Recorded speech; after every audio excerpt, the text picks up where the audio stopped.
Bonjour à tous. Bonjour à tous. Bonjour. Alors, on est là avec Angela Damparus, Vladimir et Irina qui vont vous parler de la Russie insolite. Voilà, ils sont en direct de Russie justement et ils vont vous raconter tout ça. Je vous souhaite à tous une excellente conférence. Angela, je te laisse la parole. Tu peux y aller, Angela. On attend bien parce que j'écoute un petit problème de son, non? Tout le monde m'attend? Oui, on t'entend très bien. On attend. On t'entend très Non. bien. Sur moi qu'on entend pas bien, mais toi on t'entend très bien. Tu peux y aller. Ah bon, très bien. Bonjour mes amis. Je m'appelle Angela. Je suis la directrice et la fondateur de l'entreprise de réceptifs russes Amparus. On existe depuis 16 ans. Et donc, je suis accompagnée par mes collègues. Moi-même, je suis à Saint-Pétersbourg, au bureau de Saint-Pétersbourg. Irina, ma collègue, elle travaille aussi au bureau de Saint-Pétersbourg. Et Vlad, il travaille au bureau de Moscou. Donc, je ne sais pas comment vous vous sentez vous-même, mais moi, je me ressens comme à l'école. Vous savez, quand on a le travail à domicile à faire, d'écrire un essai, comment j'ai passé mes vacances d'été. Donc, c'est vrai, 6 mois ont passé. C'était une sorte de vacances et on a eu la liberté de prouver beaucoup de choses. On a marché sur beaucoup de terrains vraiment inconnus. Et bon, en effet, maintenant, on travaille depuis le mois de juillet dans le tourisme intérieur et même on a eu quelques groupes déjà et on participe dans le programme gouvernemental d'aide du tourisme intérieur. Et puis, on a fait plein de choses vraiment très différentes. À la mesure qu'on se met sur le terrain du virtuel et du digital, on ressent de plus en plus qu'on a envie de parler, de contacter avec des personnes, avec des personnalités qui possèdent la capacité de créer autour d'eux vraiment des univers, des ambiances qui changent le monde et qui nous donnent qui nous permet de voir comment la vie est belle et diverse. Donc, le premier que je voudrais dire, et je n'ai pas dit, mais vraiment c'est dommage parce que mon travail à domicile et les vacances de 6 mois ont passé et on sait très bien les résultats, on le voit, mais ce que je voudrais remarquer, c'est l'admiration que j'ai pour l'équipe de Together et de Togo pour faire un projet comme ça, pour le bazar. Donc, chapeau, vraiment, c'est admirable. Eh bien, les terrains qu'on a marché, donc par exemple, au mois de septembre, on a participé au Salon du livre à Novgorod. Donc, nous avons l'idée d'éditer un livre qui s'appelle Autour du lac Ilmeni. Donc, on s'est fait amis avec les auteurs de ce livre et vraiment, c'est quelque chose de très intéressant, très bon pour notre travail. Après, donc, on se met dans l'histoire, dans la culture, la géographie et tout ça. Après, un projet culturel. Vous voyez, aussi une affiche aux galeries de Moscou, Fleur et Lavre, où nous avons aidé à l'organisation d'une exposition d'art d'un sculpteur de Saint-Pétersbourg. Et puis, de notre métier principal, du tourisme, bien sûr, nous avons fait beaucoup de travail dans le domaine de les destinations classiques. Nous avons, si vous avez travaillé avec nous, vous le savez, mais sinon, On fait beaucoup de gires, on a beaucoup de programmes en gire. Et Irina va nous parler des programmes classiques, des destinations classiques que nous avons. Et après, Vlad va nous parler de notre terrain. Vraiment, c'était une grande surprise pour nous de trouver un terrain pratiquement inconnu pour le tourisme, même intérieur, pas étranger, un terrain qui se trouve entre Moscou et Saint-Pétersbourg. Parce que tout le monde pense que de Moscou à Saint-Pétersbourg, il faut aller en train ou par avion, où il y a une autopiste, mais on a au milieu un terrain avec plein de choses très intéressantes. Donc, je donne la parole à Irina. Bonjour à tous, merci Angela. Merci d'être venu à notre conférence. Merci de votre assistance. Eh bien, la Russie, qu'est-ce que c'est? Le plus grand pays dans le monde entier. Je vais vous faire voir. Voilà. Qu'est-ce que c'est la Russie? Ce sont 11 fuseaux horaires. Cela veut dire que, par exemple, quand à Moscou il fait midi, à Kamtchatka, on dort depuis longtemps. La Russie, à part Matryoshka, Kalinka Malinka, Samovar, qu'est-ce que c'est? Ce sont des aurores boréales au nord de la Russie, dans la ville de Mourmansk. C'est la ville qui est située au-dessus du cercle polaire.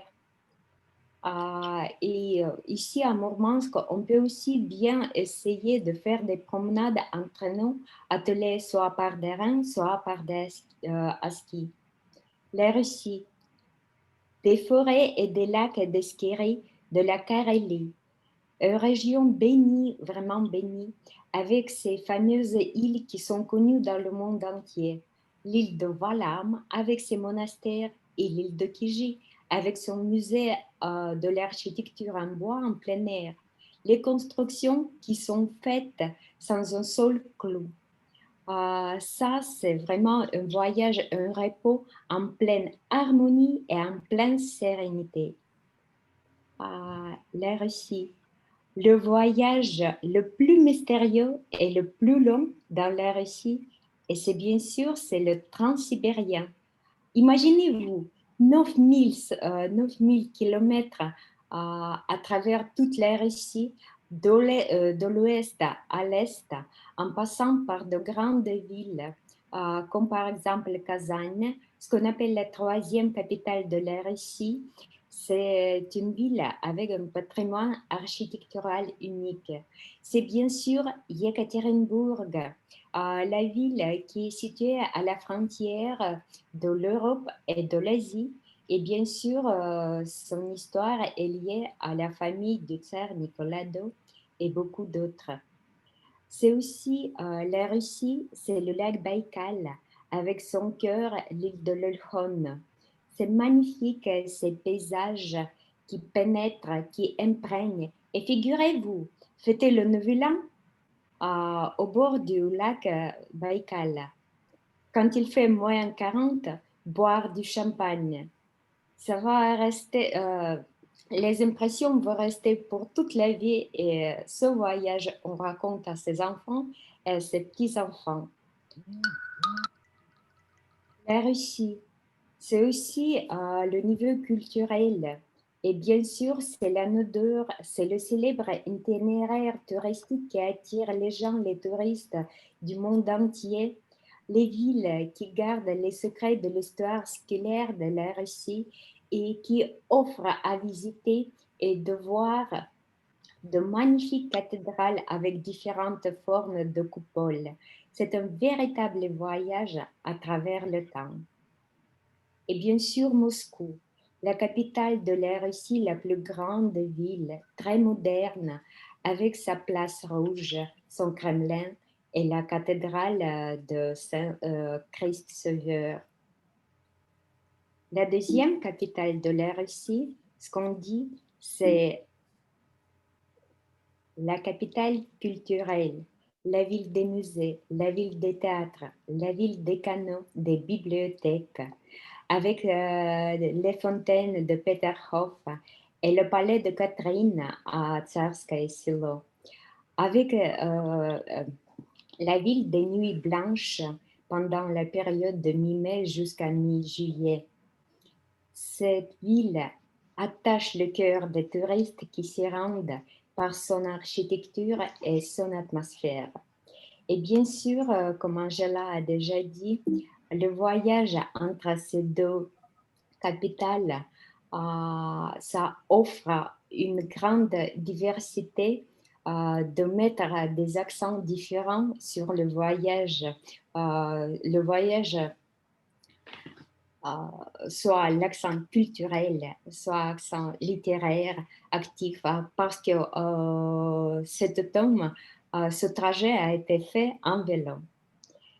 Moi, je voudrais vous remercier pour votre attention et je laisse la parole à mon collègue Vlad.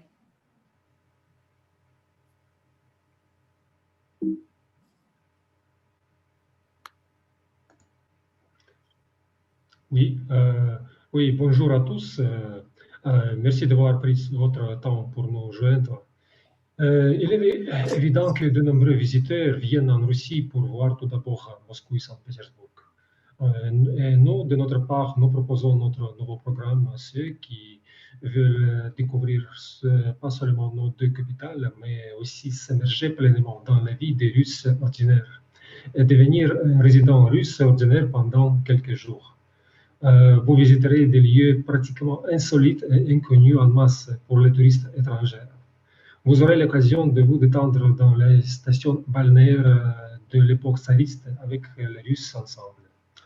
Et vous dégusterez des plats selon l'ancienne recette cuite au four. Et vous vous familiarisez avec les traditions et les rituels de l'ancienne famille russe, à partir de naissance d'homme et à sa mort. Et le premier point de notre voyage de Saint-Pétersbourg à Moscou, c'est Novgorod-le-Grand et ses environs.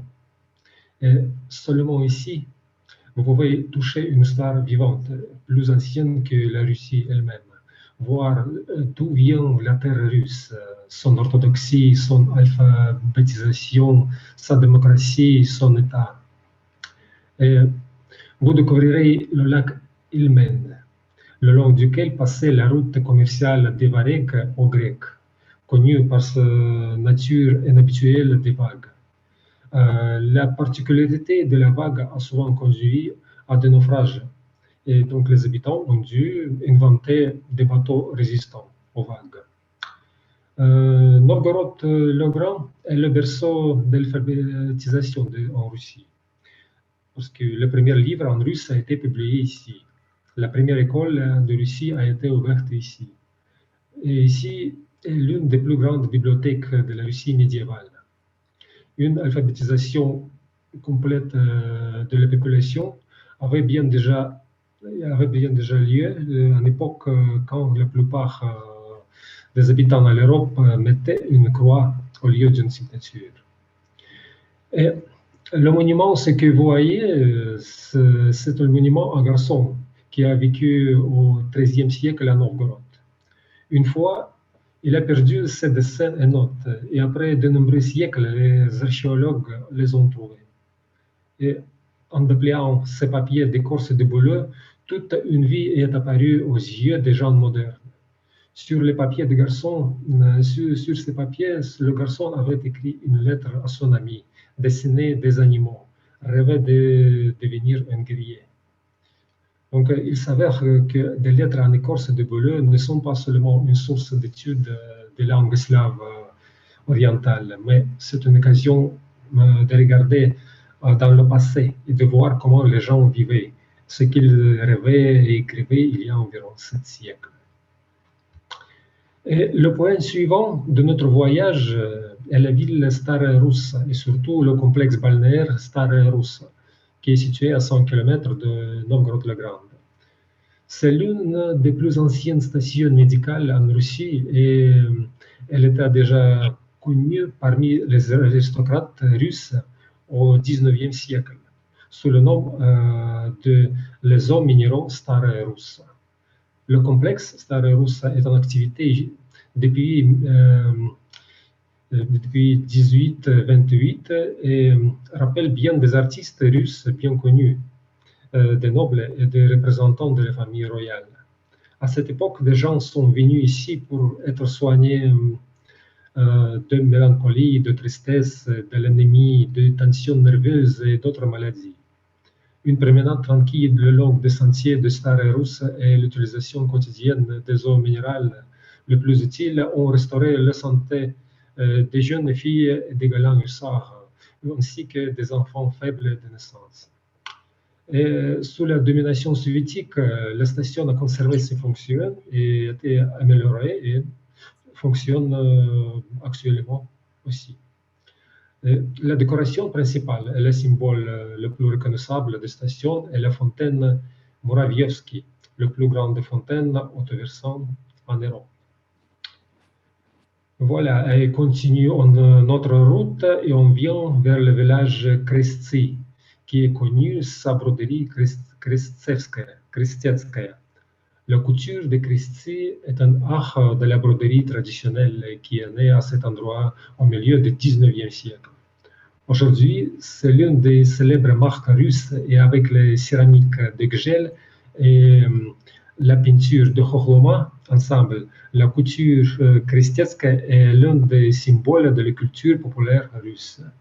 L'usine de broderie Krestsetskaya a été fondée en 1929 et est engagée dans un artisanat hautement artistique. Et ensuite, notre route vient vers le village de Lakova, où vous vous familiarisez avec les traditions et la culture des vieux croyants. Les vieux croyants sont l'un des phénomènes de la culture russe qui attire l'attention générale et ne sont pas complètement étudiés, même aujourd'hui. Les vieux croyants sont la tendance la plus traditionnelle et la plus conservatrice de l'orthodoxie et nous donne l'opportunité d'entrer en contact avec certaines caractéristiques de la culture russe à l'époque, avant Pierre le Grand. Ici, vous pouvez vous familiariser avec les rituels, les coutumes, les jeux et l'artisanat traditionnel, participer au bobinage du fil, au repassage du linge, et même à mettre la fonte dans le four par vous-même à l'aide d'une poignée. Et jusqu'à présent, en temps calme, vous pouvez entendre la sonnerie des cloches appelant les croyants aux prières du matin et du soir. Et en plus, à cimetière local, on peut découvrir les tombes des moines des vieux croyants avec des croix inhabituelles à 8 bornes que l'on ne voit pratiquement nulle part ailleurs. Et donc, on nous approche plus et plus vers Moscou et le point suivant est la ville de Torzhok. C'est une ville des églises, des monastères, des broderies d'or et d'une riche histoire, mentionnée pour la première fois dans les chroniques en 1136.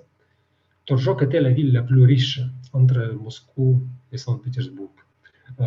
Torzhok, avec des bâtiments uniques du XVIIe, XIXe siècle, est la seule ville en Russie et du monde où l'artisanat que la broderie d'or n'a pas encore disparu, où tous les symboles russes comme les blasons, drapeaux, bretelles pour les généraux, ils sont brodés à la main pour nos principales institutions étatiques. Et Torzhok, c'est une petite ville avec une vue panoramique imprenable.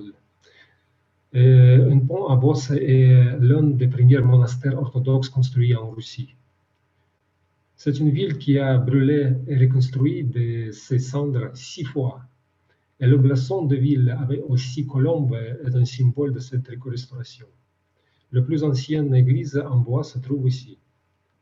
Torzhok a été visité également par Pouchkine et ici, le poète venait souvent goûter les désormais célèbres côtelettes de Požarsky. Oui, les côtelettes de Požarsky viennent de cette ville. Et voilà, et après Torzhok, notre voyage nous conduit vers la ville de Tver. C'est une ville ancienne qui a été mentionnée pour la première fois dans les sources historiques en 1164. Et Tver est très riche par les monuments architecturaux, comme les monastères, églises, palais, mais pour lesquels il faut consacrer une excursion séparée. L'une des principales attractions en ville, c'est la digue de ville qui offre une vue magnifique sur les rivières de Volga. Et la digue a nommé en honneur le plus célèbre résident de Tver, c'est le marchand, voyageur et écrivain russe Afanasy Nikitin. Il est entré en histoire comme l'un des premiers Européens qui avait réussi à faire un long voyage en Perse, en Turquie et en Inde en XVe siècle. Et il est particulièrement intéressant de noter le village Morozovski. Morozovski qui est nommé en honneur du marchand Morozov. Sur la photo, la manufacture des produits en papier fondée par un commerçant. Et c'est un objet très coloré à visiter.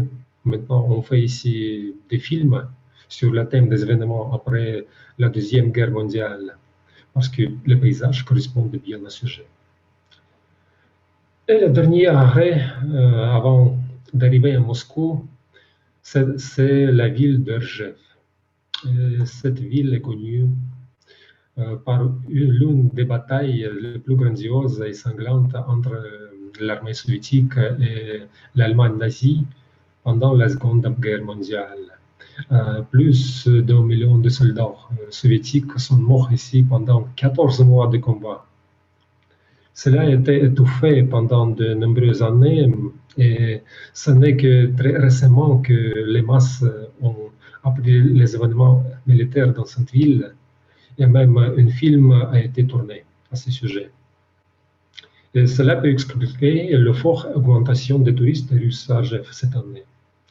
Le mémorial à la mémoire de ces événements a été inauguré le 30 juin de cette année.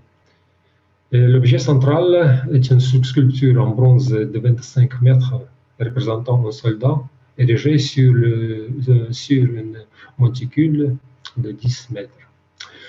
Voilà courtement concernant notre circuit nouveau. Donc, j'ai fini. Angela, Irina. Donc, merci. Merci. Donc c'est le temps, je pense, des questions. Si nous avons des questions à répondre, je sais que le plus souvent, les derniers moments, on nous demande sur le visa électronique et visa. Irina, est-ce que tu peux nous parler de ça? Alors, si vous avez des questions, n'hésitez pas à les écrire dans le chat. On ne le voit pas. À droite, il nous reste quelques minutes. Le problème, c'est que le temps est compté. Comme vous savez, puisqu'on enchaîne, c'est la chaîne. Oui, mais bien sûr. Donc, pas de questions? Pas avec vos questions. S'il n'y a pas de questions, écoutez, vous pourrez de toute façon contacter Amparus après. N'hésitez pas. Ils sont à votre disposition pour répondre à toutes vos questions, vous donner plus d'informations. N'hésitez pas à faire aussi des rendez-vous pour avoir plus d'informations personnalisées selon le type de client que vous avez, etc. Et de toute façon, le replay sera visible assez rapidement. Donc voilà. Merci pour ce beau voyage dans votre fantastique pays, dit Alexia. Je sais pas si merci à tous. Je ne dis pas bien, mais Alexia qui parle très très très bien russe, je crois. Alexia, si tu veux découvrir ton micro pour parler un peu russe, n'hésite pas. Non, elle osera. Voilà. Écoutez, on passe à la niet. Ça, c'est le dire, apparemment. Voilà. Très bien. Merci beaucoup à toute l'équipe d'Amparus. Merci. Puis, à très merci bientôt. à vous. Merci. Et bonne chance à tout le monde. Merci, à bientôt. Bonne santé et bonne chance. Merci. Oui, bonne santé surtout. Merci pour votre Merci. attention. Bon